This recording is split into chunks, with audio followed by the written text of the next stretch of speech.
Shivani, are you okay?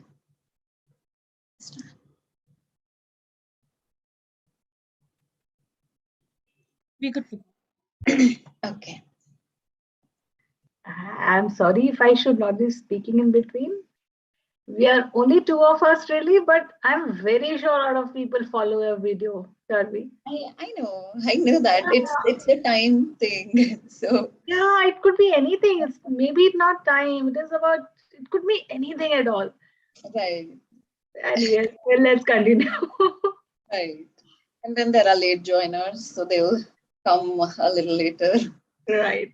All right. Oh, Saraswati Namastubhyam Varade Kamarupini Vidyarambam Karishyami Siddhir Bhavatu Me Sada. Oh, Ishvaro Gururatmeti Murti Bheda Vibhagine Vyoma Vyapta Dehaya Dakshinamurtaye Namaha Sadashiva Samarambham Shankaracharya Madhyamam Asmadacharya Paryantam Vande Guru Paramparam. Om Shanti Shanti Shanti. Hari Om. Shri Gurubhyo Namaha. Hari Om. Let's do a sankalp.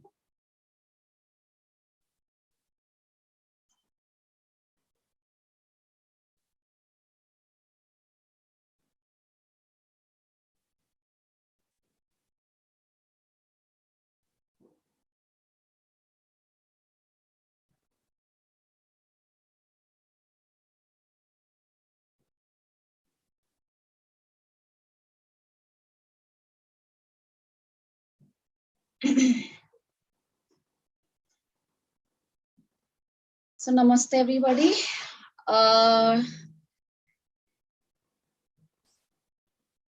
So we were looking at the Sadhana Chatushtthayam. Sadhana Chatushtthayam means the qualifications which are necessary for entering Jnana Yoga. Okay. So Sadhana Chatushtthayam means the fourfold treasures. So they are Viveka. Viveka means discrimination. Nitya, Anitya Vastu Viveka. Discrimination between the permanent and the ephemeral. Then Vairagyam. Vairagyam means Iha Amutra. Here and hereafter. Whatever phala bhoga. So I have dispassion towards that. That is Vairagya. Ichha Rahityam. I have no desire for any of those fruits. That is Vairagya. So Viveka and Vairagyam, these two we have already seen. And we have to look into Shamadi, Shatka, Sampatti, which is the sixfold discipline, starting with Shama and Mumukshutvam. So let's start with Shamadi, Shatka, Sampatti. So this third qualification, no, that is actually a set of 6 virtues together. So this third qualification itself requires 6 qualifications. So in Sanskrit, Shatka means sixfold, and Sampatti. Sampatti means wealth or treasure. And here we are talking about internal wealth in the form of disciplines which are required for gaining jnana. So jnanam is the knowledge, right, which stays in the mind, and that jnanam fructifies into moksha. So these inner disciplines, they are called wealth because only with that internal wealth, we will be able to acquire self-knowledge. So no amount of external wealth can purchase moksha, right? We can't purchase moksha through anything. So these three mental disciplines, starting with Shama, are valuable that they are compared to treasure. That is why they are called Sampatti, Shatka Sampatti. So let us look at what are these Shatka Sampatti.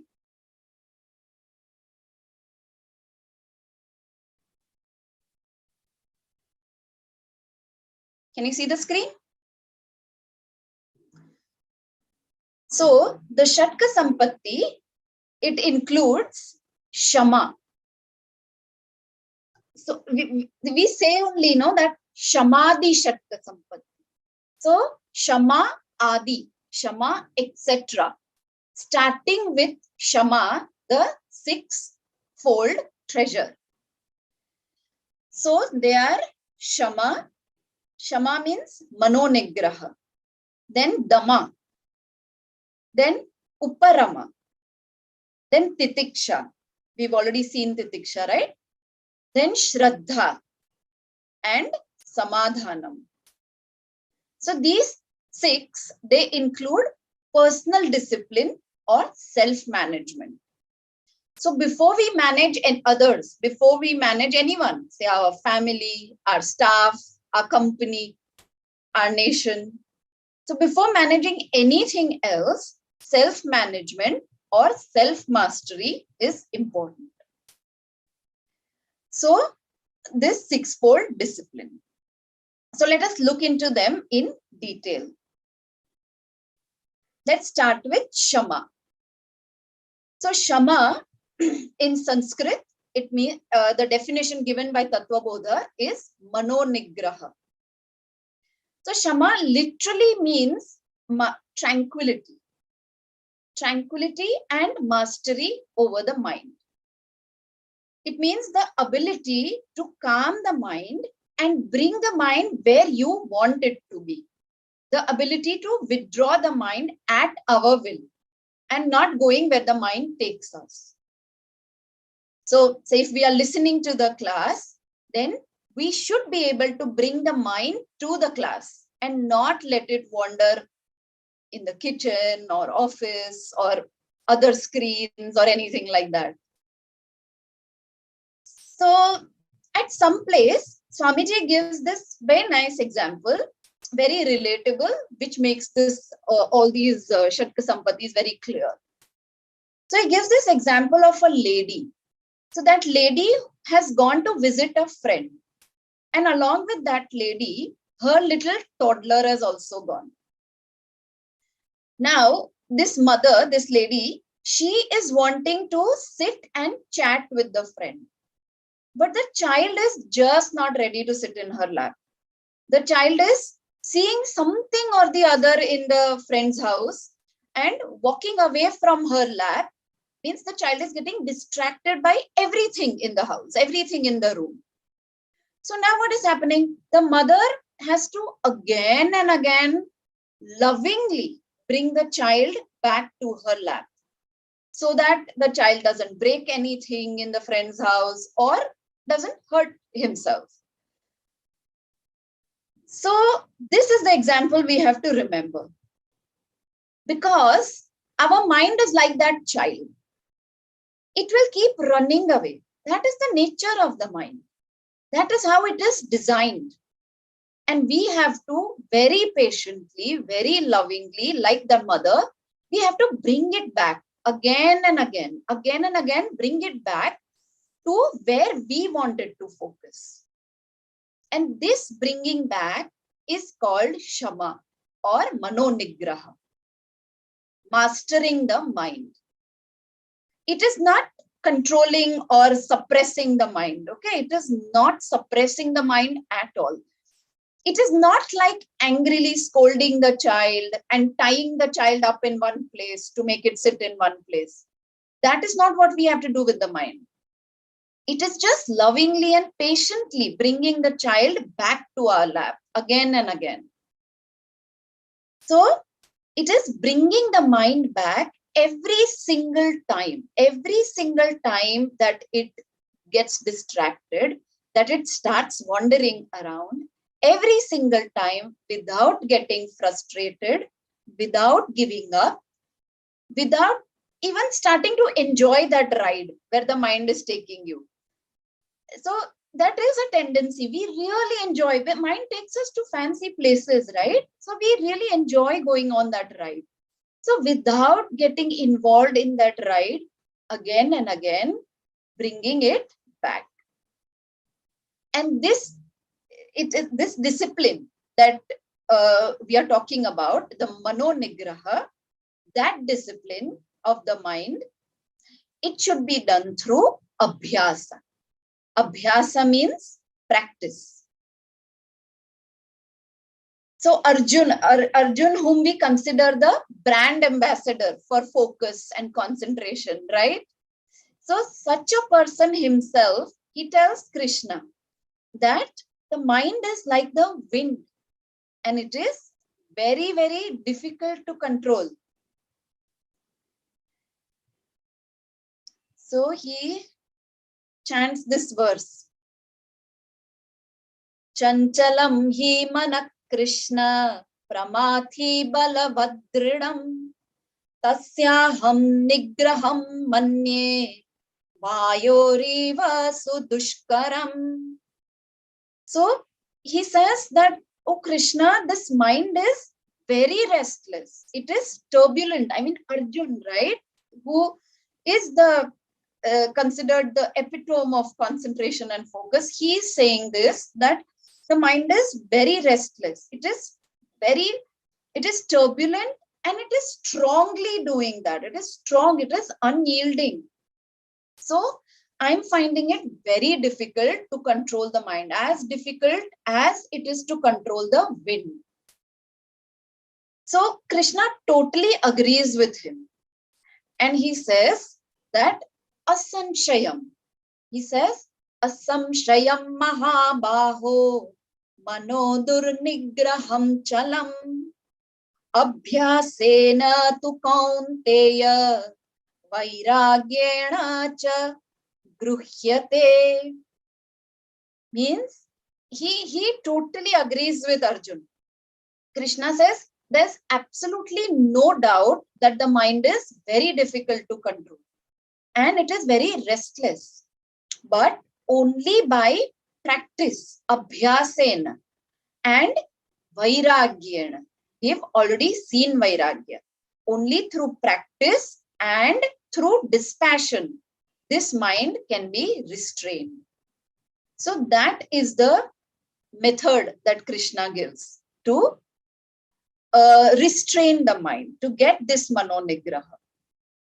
So it is the remedy that Krishna gives, and he says that you can master it through abhyasa and vairagya.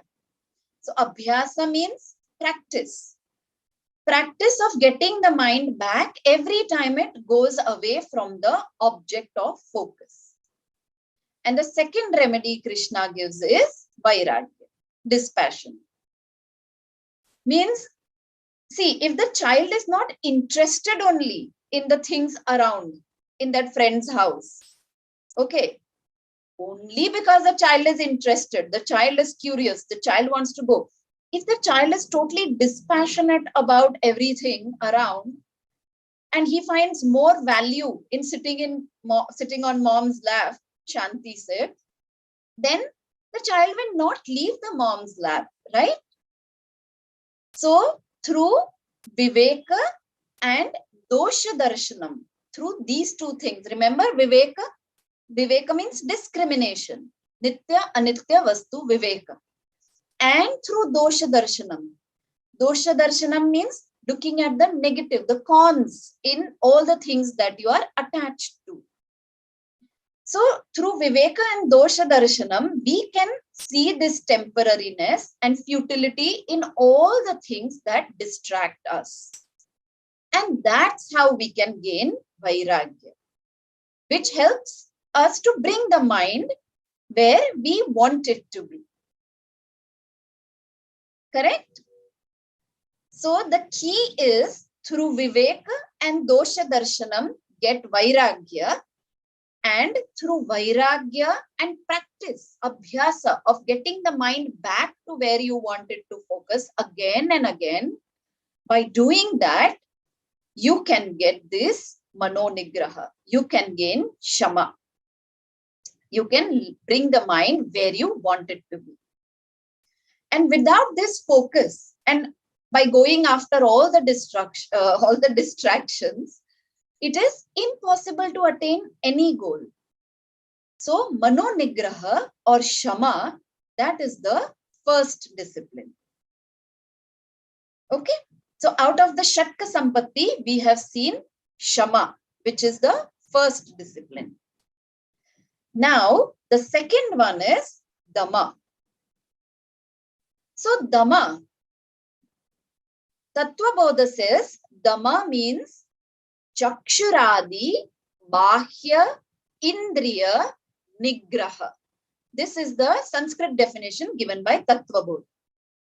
Shama was manonigraha, whereas Dama is bahya indriya nigraha. Get the difference? We'll look into that.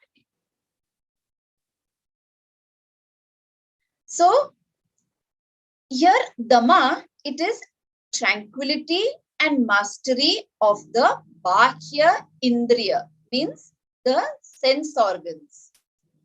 And they say chakshuhu adi. Chakshuhu adi means, chakshu means eyes. So eyes, etc. Bahya indriya. So which are the bahya indriyas? The 5 sense organs. Right?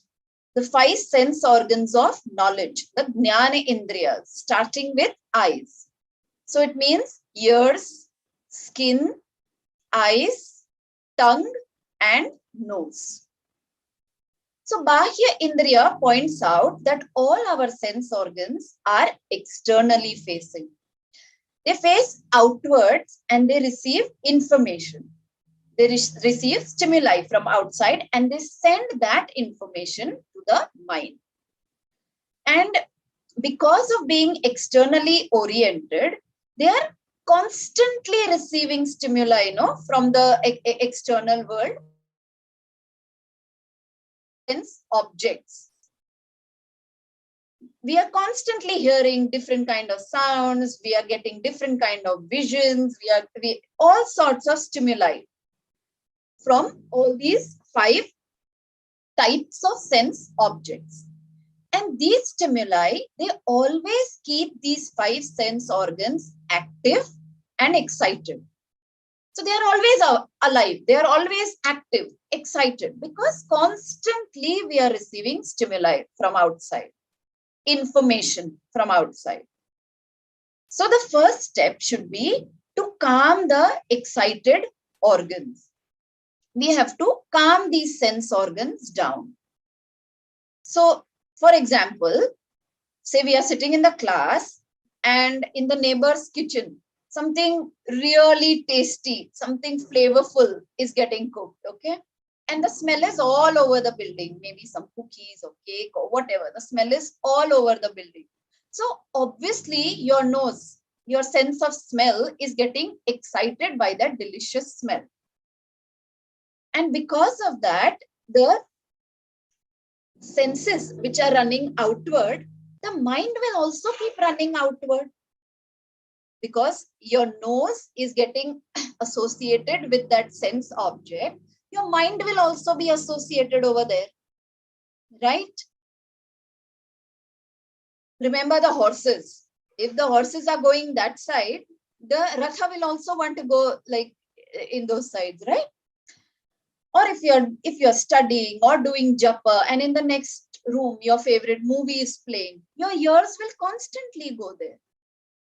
So the goal is that whatever the distracting sound or smell or sight or taste or sensation arise in front of us, we must try to not get carried away by that. So this not getting carried away, it will be impossible if we are sitting right in the middle of those distractions, especially in the initial stages. In the initial stages of practice, whenever we need to focus, we should not be in the room where the TV is going on, or we should not be in a place where any kind of distractions are there. So in our initial stages of practice, it is very important to physically take away the sense organs, and basically try to be in a space which is very, very calm, which is free of these sensory distractions. So whenever you want to achieve this mano nigraha and bahya indriya nigraha, that is Shama and Dama, that time in the initial stages of practice, we need to make sure that we cut off ourselves. We sit in isolation in a room where there are no such sensory distractions. And later, with more and more practice, what will happen? We'll be able to withdraw our senses even in the middle of a movie theater or in a mela or any place with extreme distractions to excite the sense organs. तो पहले starting में physically लेके जाना है, physically isolate करना है. So we have to take ourselves physically away from distractions. And as we practice more and more, so we get better and better at that. And then it doesn't matter. You don't need to physically isolate yourself. Then even if you are in the middle of these distractions, you will be able to voluntarily withdraw your senses. Like the tortoise, Krishna gives that example. 𝐕𝐞𝐝𝐴𝐳, like the tortoise, it withdraws its limbs and its head. So all the 5 parts, it withdraws in its shell. That is how we have to withdraw ourselves. Okay. So Dama, it is the sensory discipline, or it is like rationally explaining the child, like the mind.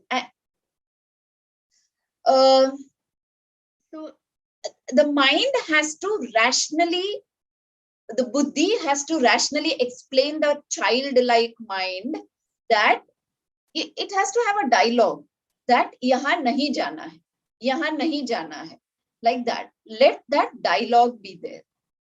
And then through Abhyasa and Vairagya, that will also become natural to us. It will become spontaneous to us. Okay, so we have to just hold the sense organs from running outwards and all over the place. That is Chakshuradi Bahya Indriya Nigraha. That is Dama. So Shama and Dama. These are the first 2 of the Shatka Sampatti. So we have to always remember this Ratha Kalpana. For that, I'll just once again share the image of Ratha Kalpana.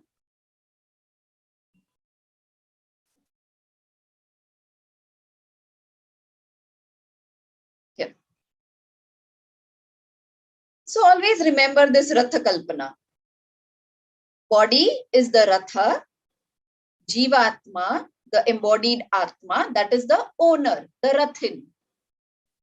Then the discriminative intellect, the Viveka Buddhi, is the charioteer, the driver who is holding the reins. And the mind is the reins. And the 5 horses are the 5 senses. Shabda, Sparsha, Rupa, Rasa, Gandha. So the charioteer, the Viveka Buddhi, has to pull the reins of the 5 horses, right?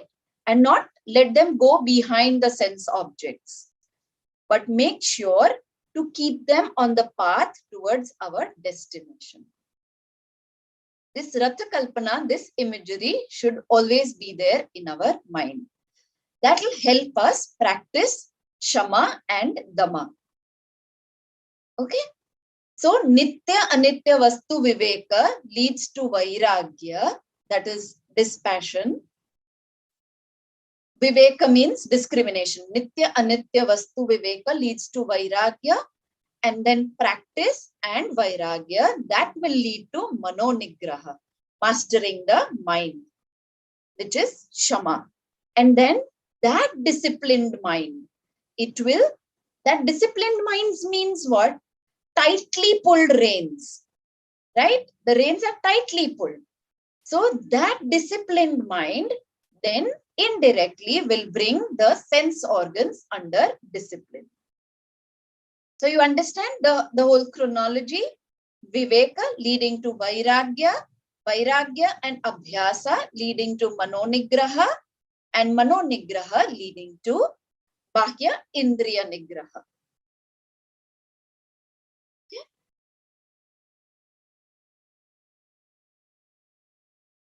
Okay, so that was Shama and Dama.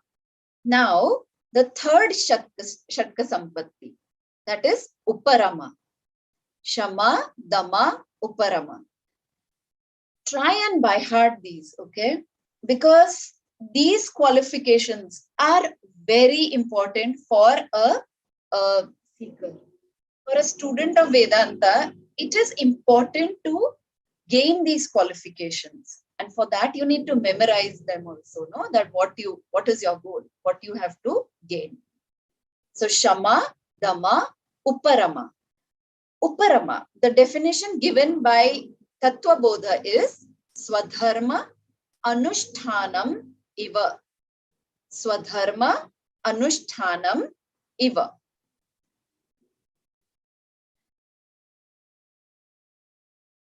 So, for understanding this Uparama, let us again take the example of the mother and child. Okay, so for remembering this Shatka Sampatti, try and remember this mother-child example. It will be very helpful. So, in Shama, what does the mother do? Every time the child runs away, she brings him back. Right? That is what is done in Shama. Every time the mind goes away, we are bringing the mind back. Now, if the child is going to run away and every time the mother has to bring the child back to her lap, then what will happen? The mother will only constantly be engaged in bringing back the distracted child to her lap. That is the only thing that she will be doing at her friend's place. And she will not be able to have any meaningful conversation with the friend, right? So in order to spend quality time with her friend, she needs to make sure that the child stays put in her lap for a length of time. है ना? Again and again, agar apna mind bhi chala jayega, so in the same way, like the child, only Shama will not help. If the mind will again and again go towards extrovert activities, and every few minutes you have to just keep bringing the mind back, in that case, we will be engaged in just making efforts to keep bringing it back again and again. And we will not be able to concentrate on the actual thing that we are supposed to concentrate. We will just be engaged in bringing the mind back. So we'll not be able to concentrate on anything, like be it anything, listening to the class or doing mananam, doing japa, doing parayanam. So what we need is, we need the mind to be focused for a length of time, consistently. And that is possible only through Uparama. The Shastra says Uparama. Uparama means Swadharma Anushtanam Iva, which means fulfilling all our duties. Swadharma, all our duties. Anushtanam, Swadharma Anushtanam Iva. So if we have fulfilled all our duties well, okay, if all our nitya karmas are done, if all our jobs are done, if whatever we are supposed to do, if that is done, then our mind can relax. Then our mind need not be preoccupied about unfinished duties. Nahi to kya hoga? The moment we try to focus on something, those unfinished duties, they will keep popping up in our heads, right? कि अरे ये भी बाकी है, वो भी बाकी है, right? Like somebody, I think Shivani had only said that day, right? That while doing Parayanam, the thoughts come ki other important things have to be done. So we think of those things as important, right? But once we have taken care of our duties, then that preoccupation is removed. So here, what becomes important is it becomes important that we reduce our engagements, no? Downsizing of our world, that becomes equally important. So if our engagements and our extrovert activities, if they are less, only then our mental preoccupations will be less, no? Otherwise, okay, I finished my work in the kitchen, but tomorrow guests are coming, so I have to decide on the menu. Or the housework is complete, but the garden maintenance is left. Or the next day I have to go for a wedding. So what should I wear? What gift should I give them? Or whatever. Maybe a trip is coming up. Maybe we have a get together, or maybe I have lots of projects going on and 10 people, 50 people working for me. So my mind is always, even in sleep, my mind is preoccupied that what should I do in which project? What work should I delegate to him, to whom, which staff? नहीं तो एक factory का काम खत्म हो गया, but I have 3 factories. तो इधर से उधर भागो, right? Anything, etc., etc., etc. So it is all never ending. So firstly, it is important that we should try and downsize our world as much as we can. And we should try and just reduce unnecessary external engagements, unnecessary activities as far as possible. Okay. So even if we cannot downsize our professional life, okay, maybe that is not like possible for everyone. We may not be able to downsize our professional life. We should try and reduce our commitments. If that is also not possible, then the least we can do is to leave office work at office. Don't bring it home. Not even mentally. Don't bring it home even mentally. So if downsizing is not possible for us, then it is important to compartmentalize. So first thing is to either physically or cognitively downsize our world. And then in that, our little world, once we have finished all our daily compulsory duties, so our daily compulsory duties include the Panchamahayagnas, okay? It includes exercising or keeping our body fit. It includes our domestic chores, our office work. And after that, after all that is done, we need not let the next day's job, tomorrow's job, or the neighbor's problem, or anything like that be in our head. Then that compartment should be clearly distinguished. That, okay, right now, I have to switch off that section. This is the section that I have to work in. I can go back to that section when the time comes. So compartmentalize your mental space and mental time. So that will help us give more quality time for self-inquiry, for our swadhyaya, for mananam, for reflection over whatever we are studying. Reflection on the nitya vastu rather than all the time being engaged in the anitya vastu. So whenever we sit for our study, for whatever time we have allotted for the study, It could be 5 hours, it could be 1 hour, it could be even 15 minutes, whatever time that is possible for us. So whenever we sit for study, whatever time we have allotted, for that much time, we should make sure that we are not preoccupied with anything else. All our daily duties, all our preoccupations are outside this compartment. We should not repeatedly look at the clock because we have already the next job on our mind. So Swamiji says that keeping one leg outside and listening to Vedanta will never work. Kab class khatam hoga or kab main bhagu? That will never work.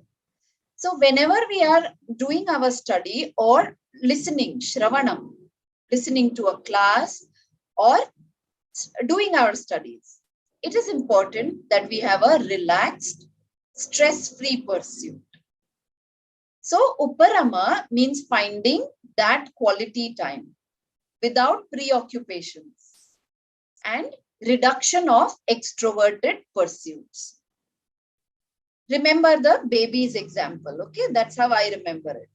The baby needs to sit chup-chap for a length of time in mama's lap and not run after this, not run after that, okay? Only then mama will be able to have some meaningful conversation. And doing japa and parayanam, that really helps in cultivating Uparama. So if we can sit through 15 minutes of Manasa Japa, or if we can sit through chanting the entire Vishnu Sahasranam or Lalita Sahasranam, which takes around 25 to 30 minutes. So if we can sit through that entire chanting without the mind getting distracted, that means we have cultivated Uparama. If we are able to do japa for 15 minutes, 20 minutes, whatever time, that means we have cultivated Uparama. So these are very good ways of cultivating Uparama. Okay, Vairagya feels little dangerous to me, as if cutting yourself from the world around you. Very important question and very important to understand this. In the last class, when I was explaining Vairagya, I had given the example of the Mahamrityunjay mantra. Okay, Urvarukameva. We don't have to literally, we don't even have to let anyone know that we are developing that detachment.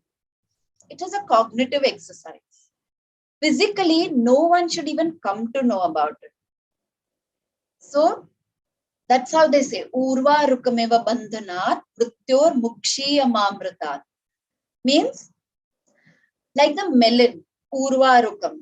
Melon, I had given that example, right, in the last class. When the melon is growing, it is attached to the creeper. It is on the ground only. When the melon is ripe and matured, what happens? That attachment, the bondage with the creeper automatically breaks. Still the melon is there only. No one even knows that the melon is detached from the creeper. That is exactly how we have to be. We have to be that melon, Urvarukam. So we have to live, we have to fulfill all our duties, give all the possible love and care to our family members. Do all our duties. Go for weddings if you have to. Attend parties if you like, really have to. But you are cognitively detached from everything. You are not dependent कि अरे मुझे party में नहीं बुलाया तो मैं दुखी or anything like that. You know, my children did this, my family members did this, my work is not going well. You are not dependent on any of this anitya vastu. You are doing your best to make your work prosper. You are doing your best to take care of your family. You're giving your best, but you are not dependent on anything. You are detached. So this way, you know, you will be able to offer so much more then what you would be able to do when you are attached. When that raga is there, with raga comes all the shadvairis. And the worst of the shadvairi is moha, delusion. So if you don't have that raga, if you are viraga, if you have vairagya, then the shadvairis don't follow. And if the shadvairis don't come in the middle, you are giving your absolute best, right, to the person to your family, to your profession, to everything. If the shadvairis don't come, then you are able to do the right thing. Is that clear?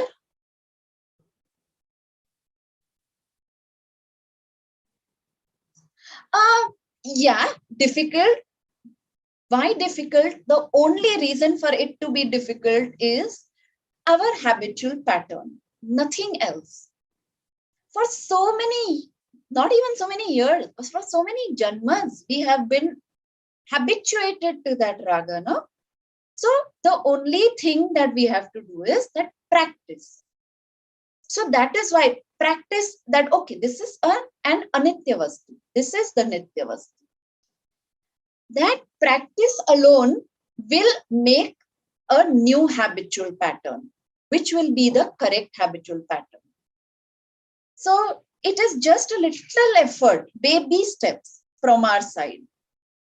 And now that we know, पहले तो पता ही नहीं था, तो अब पता है, तो थोड़ा थोड़ा करके practice, and then it will become very natural. You will not even, so maybe after 2 years, if we are discussing this topic, you will be at a completely different stage. That time you will be like, seriously, I used to think it's a huge task, but now it's coming very naturally to me. So very, very deliberately practice this. Deliberate practice is the key. Abhyasa. Krishna also gives that remedy only. So Shama, Dama, and Uparama. Clear? These three are clear? Okay.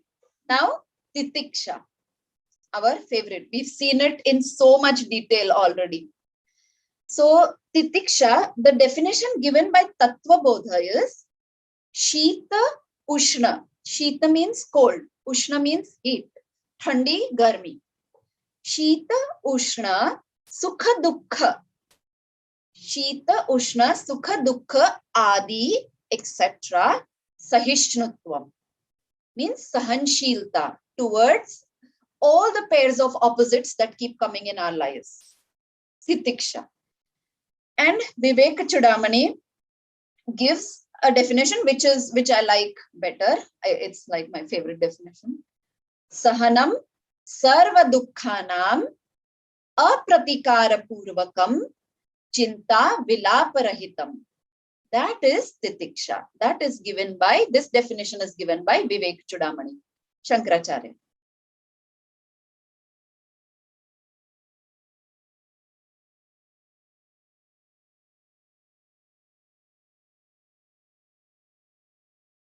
So I hope you remember Titiksha. When we have already seen it in while studying Grihastha Ashram in detail.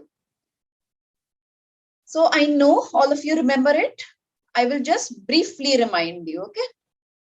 So Titiksha means forbearance or inner strength.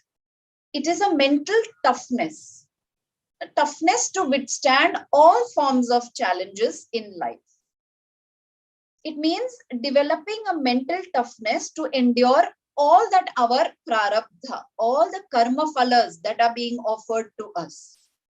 A psychological immunity in the ups and downs of life. To face all types of experiences. Okay, that mental toughness is required. But how? तो mental toughness मतलब ऐसे नहीं कि मुंह फुला के बैठना है और जो आए वो हाँ एकदम tough होके ऐसे बैठो. No, with a smile. It is a cheerful endurance.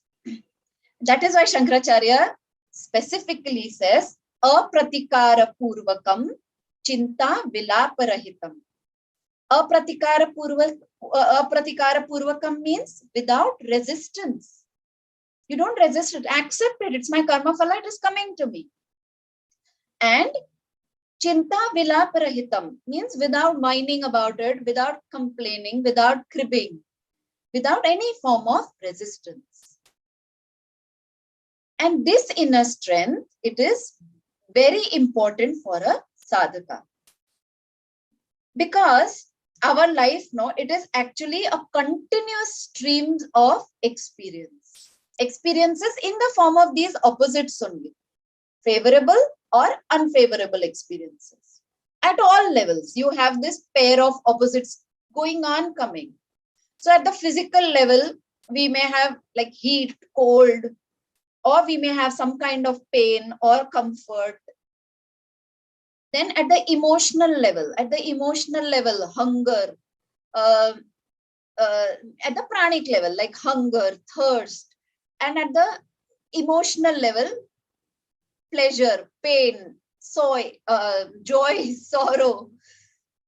And then at the intellectual level. At the intellectual level also, there are pairs of opposites, like knowledge, ignorance, like praise, condemnation.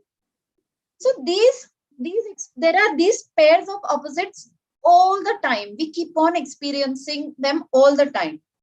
And these experiences, they may give us a feeling of either being on the top of the world, or they make us feel at the lowest low. So they either give us this great elevated mood, or they give us a gloomy, depressed mood.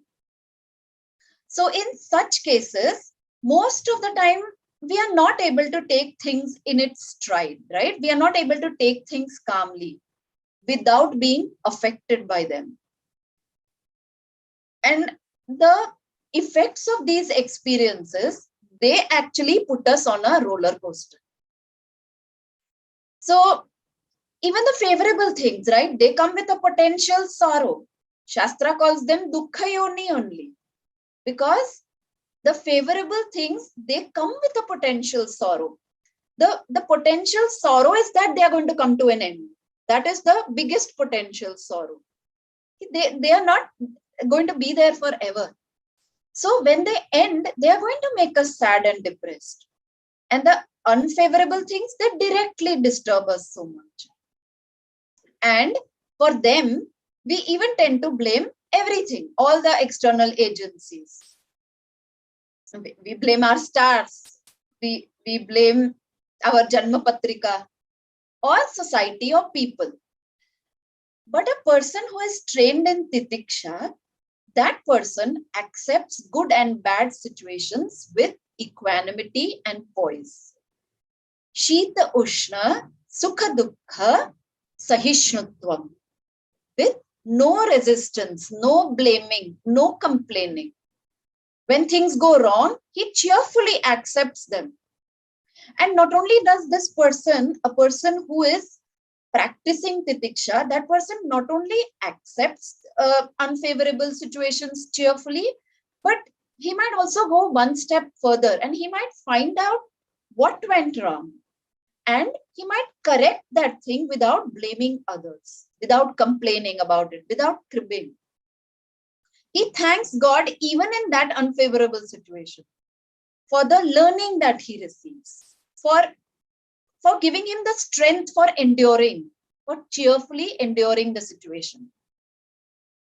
But so that person with prasada buddhi, remember, with prasada bhavana, like karma yogi, with prasada bhavana accepts all the karma phalas cheerfully, like how we cheerfully accept any prasad that we get from a temple or any puja or anything. And even when things don't go his way, when everything is favorable, he does not hit the roof. And he is same, equanimous, cheerful, calm, grounded. And he constantly reminds himself that that happy things also, the favorable things are also temporary. See, this practice is also very important. Unfavorable situations, so yes, we can keep telling ourselves that, yeah, this is temporary, it will pass, we'll overcome it. But favorable situations, maybe it is very important. When we are like elated, when we are really happy, it is important to bring that awareness that this is also going to end. Okay, keep reminding yourself. That doesn't mean that the joy of that experience is going to go any less. That only means that when that thing comes to an end, you will not be troubled by it. So it is important to remind yourself in both the situations, in favorable as well as unfavorable. So this is Titiksha, to cheerfully endure all the unfavorable situations and to be equally equanimous in favorable situations. Okay.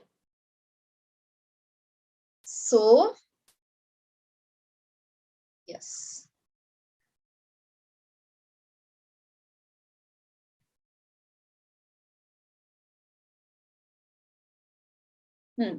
So we saw Shama, we saw Dama, we saw Uparama and Titiksha. Now we have to look at Shraddha. Tattvabodha says Shraddha means Guru Vedanta Vakyadishu Vishwasaha. Vishwas on Guru and Vedanta Vakya. So let's look at Shraddha. It is generally translated as faith. So faith in what? Faith in the scriptures, in the Shastra, as well as the Guru, the Acharya, the teacher, who helps in the study of the scriptures. This faith is necessary in everything, right? Without the faith in the teacher, you cannot learn. Without the faith in the subject, you cannot learn. And as far as our scriptural study is concerned, it is not blind faith. It is faith, but not blind faith. It is open-mindedness. Open-mindedness until I understand things clearly.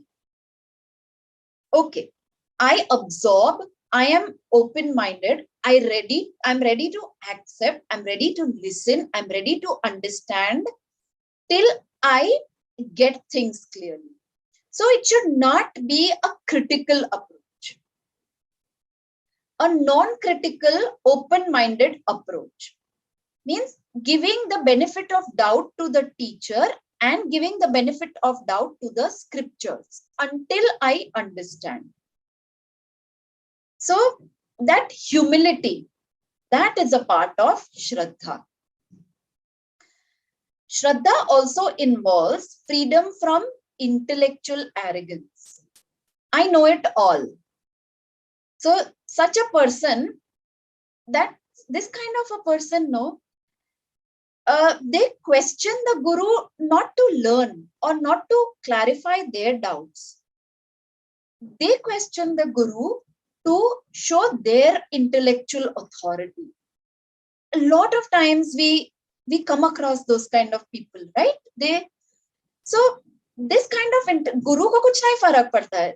Teacher ko actually kuch nahi farak padta hai. But this kind of intellectual arrogance, it is a very big obstacle for scriptural study. So for the student, it's a huge obstacle. So freedom from that intellectual arrogance is Shraddha.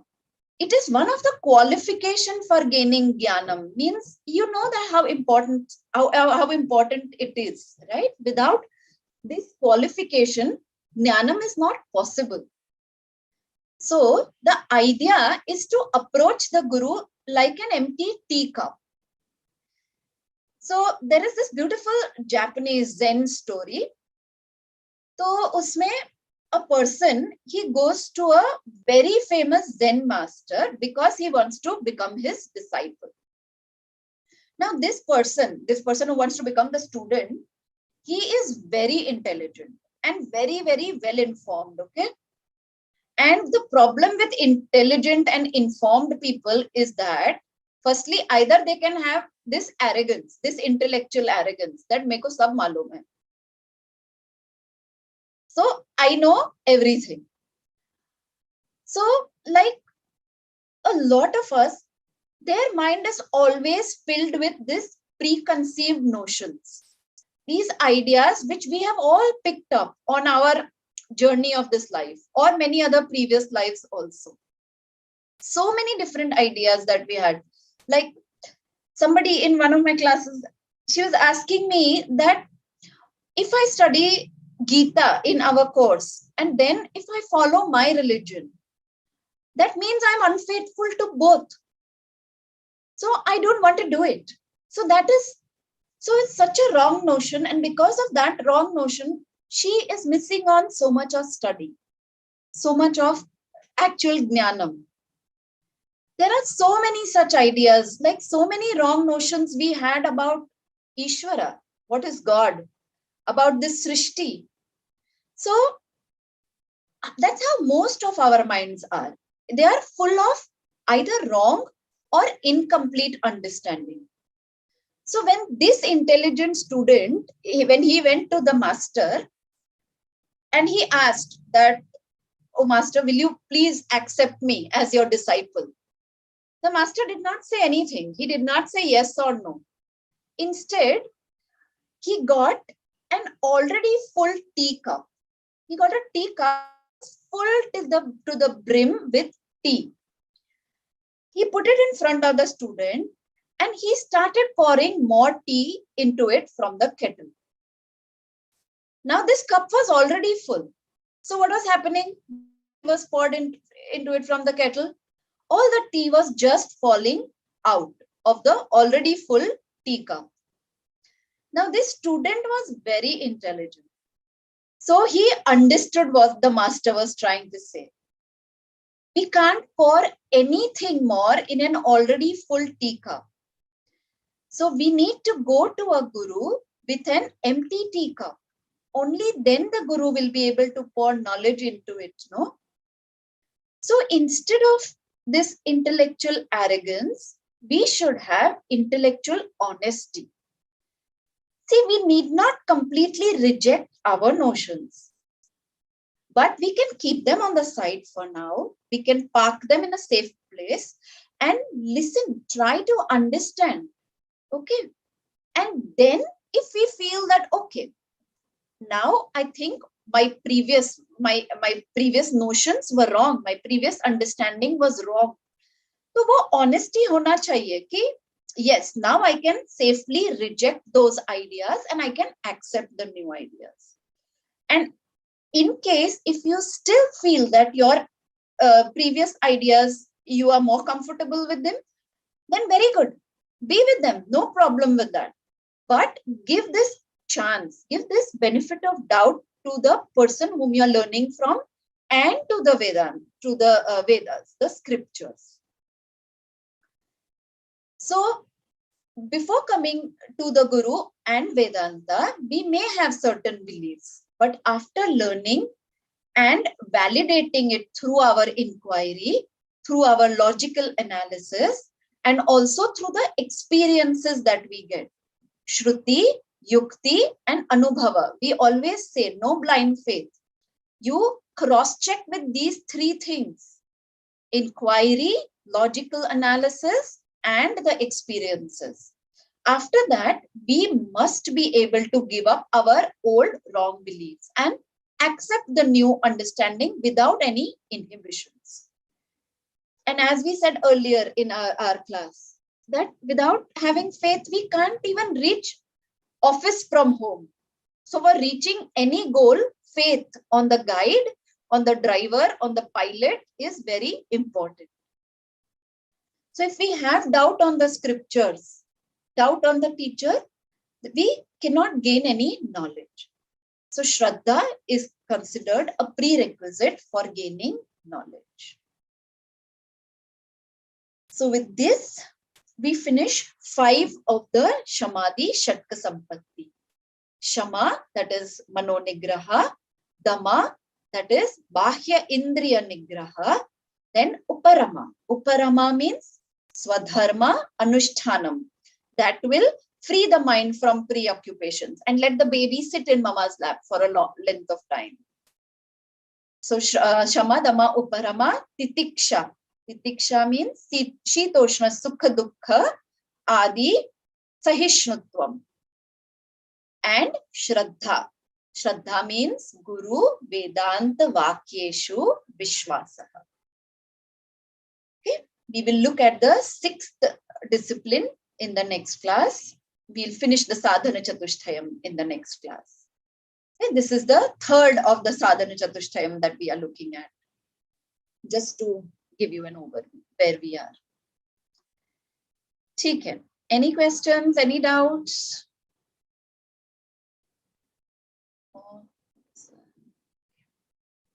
Yes, so then we'll end here. Om Purnamadav Purnamidam Purnat Purnamudachyate Purnasya Purnamadaya Purnameva Vashishyate. Om Shanti Shanti Shanti. Hari Om. Shri Guru Namaha. Hari Om. Thank you.